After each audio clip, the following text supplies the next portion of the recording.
नमस्कार। सभी श्रोताओं का प्रेरणादायक कहानी में हार्दिक स्वागत, अभिनंदन। आज की कहानी का शीर्षक है कर्ण की निष्ठा। एक राजपुत्र होते हुए भी कर्ण सूत पुत्र कहा गया। कर्ण एक महान दानवीर था। अपने प्रण और वचन के लिए कर्ण अपने प्राणों की भी बलि दे सकता था। पांडवों की शिक्षा खत्म होने के बाद आयोजित रंगभूमि में आकर कर्ण अर्जुन को ललकारता है कि अगर वह संसार का सर्वश्रेष्ठ धनुर्धर है तो उससे मुकाबला करके यह सिद्ध करे। कर्ण एक सूत के घर पर पला बड़ा हुआ था, इसलिए उसे सूत पुत्र समझकर अर्जुन से मुकाबला नहीं करने दिया जाता है। पांडवों के प्रखर विरोधी दुर्योधन को यहाँ एक अवसर दिखता है और वह फौरन कर्ण को अंग देश का राजा घोषित कर देता है और कर्ण को अपना मित्र बना लेता है। दुर्योधन के इस कृत्य से कर्ण के दुखते घावों पर मरहम लग जाता है, लेकिन समय सीमा खत्म होने के कारण रंगभूमि में कर्ण अर्जुन का मुकाबला टल जाता है। पांडव और कौरवों के अंतिम निर्णायक युद्ध के पहले भगवान कृष्ण कर्ण को यह भेद बताते हैं कि तुम एक पांडव हो और कुंती के ज्येष्ठ पुत्र हो। इस रहस्य को जानकर भी कर्ण अपने मित्र दुर्योधन से घात करके अपने भाइयों की ओर नहीं जाता है। दिव्य कवच कुंडल के साथ कर्ण अजेय था और महाभारत के युद्ध में पांडव कभी उसे परास्त नहीं कर पाते।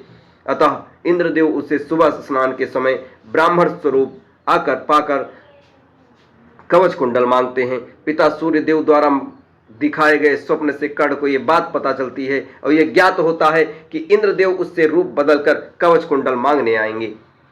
पर फिर भी दानवीर कर्ण ब्राह्मणी रूपी इंद्रदेव को खाली हाथ नहीं लौटाता और उनकी मांग पूरी करता है। इंद्रदेव कवच कुंडल के बदले में कर्ण को एक शक्ति अस्त्र प्रदान करते हैं, जिसका इस्तेमाल सिर्फ एक बार किया जा सकता था और उसका कोई काट नहीं था। युद्ध के दौरान भीम का पुत्र घटोत्कच कौरव सेना को तिनकों की तरह उड़ाए जा रहा था। उसने दुर्योधन को भी लहूलुहान कर दिया। तब दुर्योधन सहायता मांगने के लिए कर्ण के पास गया। कर्ण शक्ति अस्त्र सिर्फ अर्जुन पर इस्तेमाल करना चाहता था, पर मित्रता से विवश होकर उसने वह अस्त्र भीम पर पुत्र घटोत्कच पर चला दिया।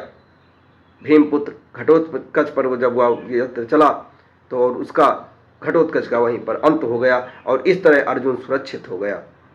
अपने साथ दो दो सांपों का बोझ लेकर चल रहे कर्ण को ये बात पता थी कि ये जहां धर्म है वहीं कृष्ण होते हैं और जहां कृष्ण है वहीं विजय भी होती है। फिर भी उसने न दुर्योधन के एहसान को भूलकर उससे घात किया और न ही अपनी दानवीरता से कभी पीछे हटा। इस कहानी का सार यही, हो सके तो किसी की ऋणी मत बनो, और एक बार किसी को ऋणी की बन भी जाओ तो ऋण चुकाने में आनाकानी मत करो। अगर कोई कुछ मांगने आए तो उसे निराशा नहीं करनी चाहिए। जिसका संभवता हो, जितना संभव हो उसकी मदद करनी चाहिए। धन्यवाद।